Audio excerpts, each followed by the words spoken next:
Chers amis de notre chaîne YouTube, je suis heureux de vous retrouver pour continuer notre chemin ensemble.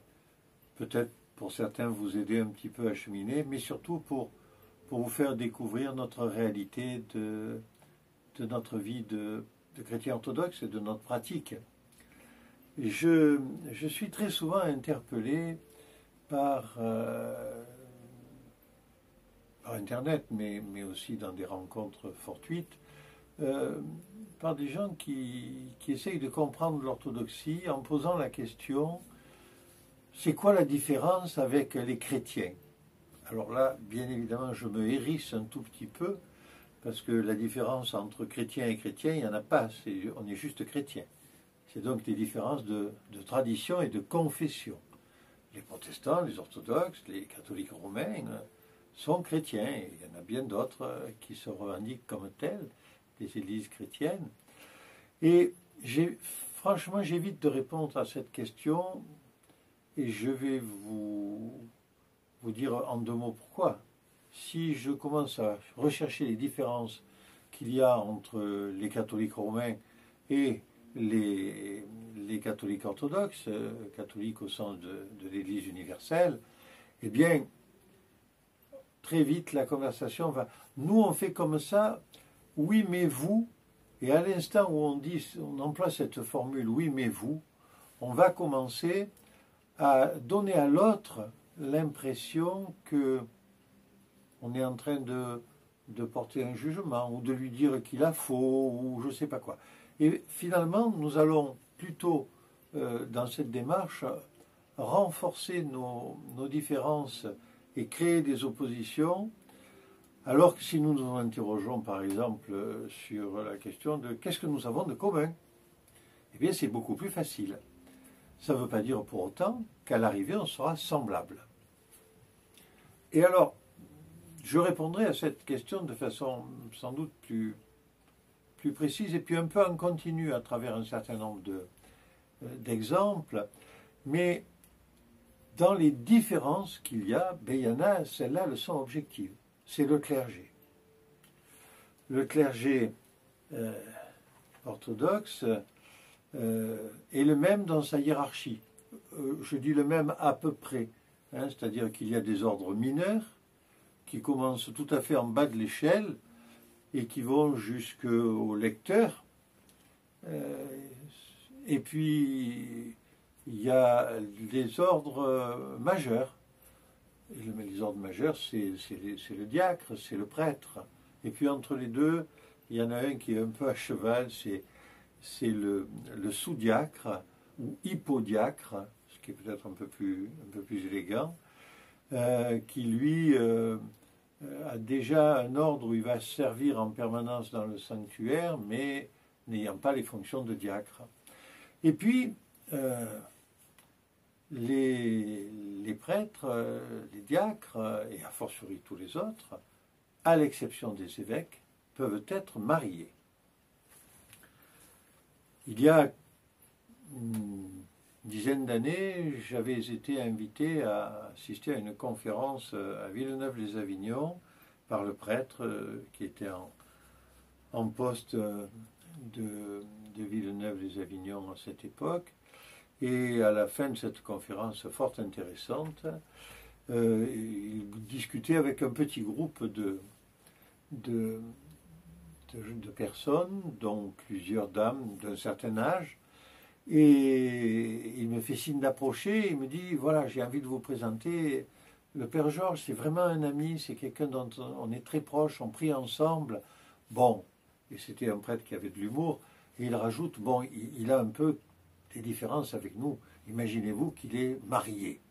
Et là, il y a une dame d'un certain âge qui, mais alors, jaillit du fond du cœur, s'exclame, oh, quelle horreur! Et alors, j'étais un peu déconcerté. Je lui dis, pardonnez-moi, quand vous parlez d'une horreur, vous ne parlez pas de moi en tant que personne. Je ne suis pas si effrayant que ça, quand même. Ah non, mais pardonnez-moi, mais ça m'est sorti du fond du cœur. Mais comment peut-on être prêtre et marié? Eh bien sûr, je ne lui ai pas répondu, je l'ai dit, dans la tradition ancienne, les prêtres étaient mariés. Mais très souvent, les gens s'interrogent et ne comprennent pas. L'Église des premiers siècles, constituée des 5 églises sœurs, érigées en patriarcat, avec à la tête de chacune un patriarche, dont un, celui de Rome, qui avait une primauté d'honneur. On lui donnait une place particulière parce qu'il était sur le siège de Rome et que quand le Christ a vécu, c'est les Romains qui occupaient la Palestine et donc, et puis l'Église occidentale s'est configurée autour du modèle de gestion de l'Empire romain. Mais les prêtres étaient mariés, d'ailleurs au tout début, le mariage n'était pas un sacrement, c'était une union qui était consentie entre 2 familles qui donnaient le fils ou la fille à l'autre famille, et puis ça se passait comme ça. Et bien évidemment, on sait de façon certaine, c'est inscrit dans les livres et dans les évangiles, les apôtres même avaient des familles. Alors, certains exégètes, c'est-à-dire des gens qui se plongent dans les Écritures et qui cherchent le sens profond caché sous les mots, pardon pour cette définition un peu rapide, mais c'est celle-là qui, je pense, est bien comprise par tout le monde, expliquent que oui, ils étaient mariés, mais ils vivaient dans une grande pureté, ils avaient choisi la chasteté pour continuer leur vie. Bon, on n'a pas les enregistrements, on n'en sait rien en fait. La réalité, c'est que dans les premiers siècles de l'Église, les clercs étaient mariés, certains peut-être même vivaient simplement maritalement. Et c'est écrit d'une façon très précise dans ce que l'on appelle les conciles œcuméniques. Les conciles œcuméniques, ce sont 7 conciles qui se sont réunis entre 325 et 787, c'est-à-dire entre le 4e et le 8e siècle, la fin du 8e siècle, et qui ont discuté, toutes les églises étant autour de la table, et on va un peu plus loin, au moins pour les tout premiers conciles, tous les évêques de toutes les églises étant présents, on a discuté de choses qu'il fallait définir. Alors, bien sûr, tout le débat christologique des 2 premiers conciles au moins, qui a débouché sur la prière du credo, mais aussi sur des interrogations sur la nature du Christ. Et je vous renvoie à vos livres de catéchisme ou de prière pour vous éclairer. Mais vous savez qu'il y avait des gens qui pensaient que le Christ était un magicien, que c'était simplement un homme mais qui ressemblait à Dieu. Et puis toutes les questions qui tournaient autour de cela. La mère de Dieu, comme l'on dit dans la tradition orthodoxe, c'est-à-dire la Vierge Marie, est-ce qu'elle était vierge, comment cette naissance exceptionnelle avait eu lieu, enfin toutes ces questions-là. Et puis, passé les 2-3 premiers conciles, on a commencé à se poser des questions autour de comment devait fonctionner l'Église, comment devaient se comporter les prêtres, qui étaient les prêtres. Et pour tout vous dire, dans un concile qui, alors de mémoire, est le 6e concile, donc fin du 7e siècle, les années 690, et dans le concile Intruio, au canon 6, le canon, ce sont les règles, les lois qu'édicte finalement sur une question l'Église, dans sa grande sagesse, éclairée par l'Esprit Saint, on explique ce qu'il en est. Et ce qu'il en est, c'est que aucun clerc ne pourra contracter le mariage après l'ordination. C'est-à-dire qu'un clerc ordonné devra rester célibataire. Ce qui veut dire ipso facto que si on est marié, on peut être ordonné. Quand on a été ordonné et qu'on est marié, qu'on était marié, on est prêtre marié ou diacre marié. Si on devient veuf, compliqué. la situation est compliquée. Pourquoi? Parce qu'on est prêtre et on est célibataire. Si je suis prêtre et célibataire, je ne pourrai pas me remarier. Mais ça, c'est la réalité de la vie de l'Église. Alors effectivement, les 5 églises de la Pentarchie, des 5 patriarcats originels, Antioche, Jérusalem, Byzance, Rome et Alexandrie sont là, et tous sont d'accord là-dessus. Et puis, on sait que très vite, d'ailleurs presque simultanément à la même date, on demande aux prêtres, enfin aux clercs en général, pardon, en Occident, on leur demande de garder le célibat, de rester célibataire. C'est d'ailleurs une question qui va traverser la vie de l'Église d'Occident pendant très longtemps, puisque c'est dans un concile qui doit, à mon avis, être celui de Latran, le 2e concile de Latran. On est au XIIe siècle, première partie du XIIe siècle.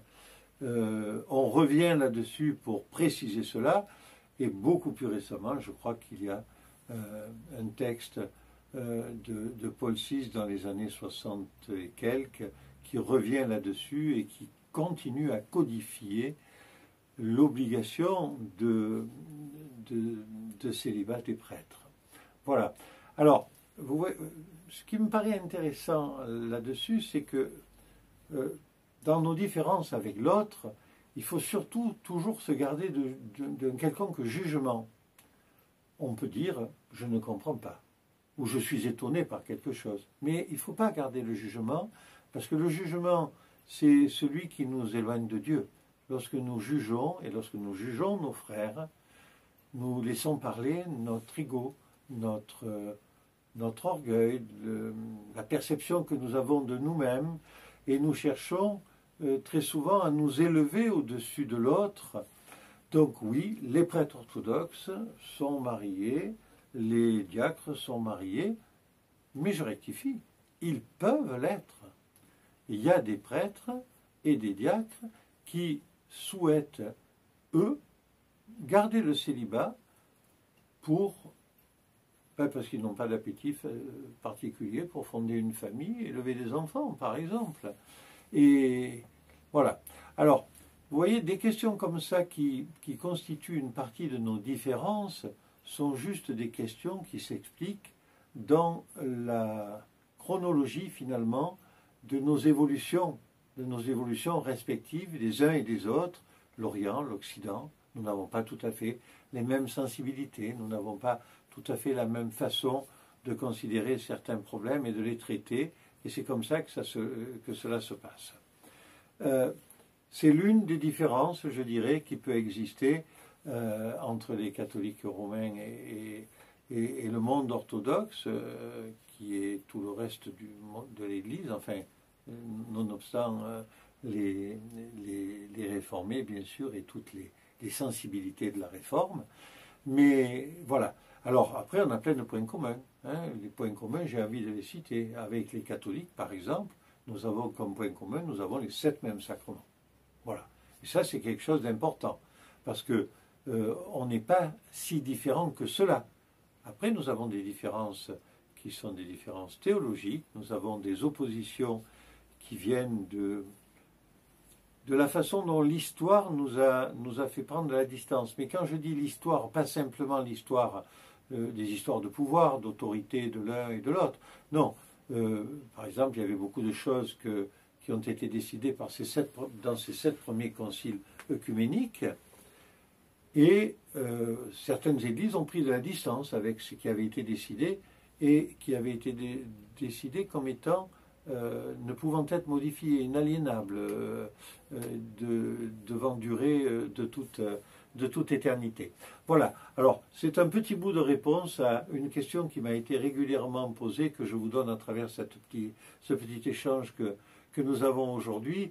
Et puis, je vous souhaite à tous, notamment ceux qui sont encore sur le chemin du carême, eh bien, la force pour continuer sur ce chemin qui est un chemin d'ascèse, qui est un chemin d'amour vis-à-vis du Seigneur, mais qui n'est pas le chemin le plus facile. À très bientôt, à vous retrouver.